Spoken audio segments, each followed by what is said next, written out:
In this video, I'm going to show you how you can simply fix links not opening in Google Chrome. So without wasting much time, let's get started with the video.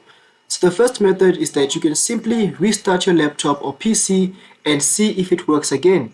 If it doesn't work, what you can do is that you can simply go over to the top right of your screen and click on these three dots right over here, and then scroll down and click on Settings, and then you can simply click on About Chrome, and Chrome will automatically show you what's needed in order to update, and it will update, and then you can restart your PC and see if it works.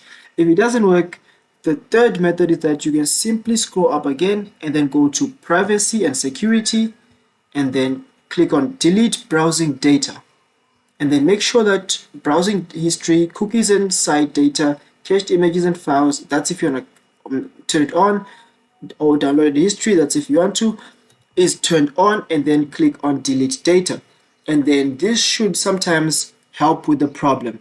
So those are the three methods you can simply use. First up, restart your laptop first.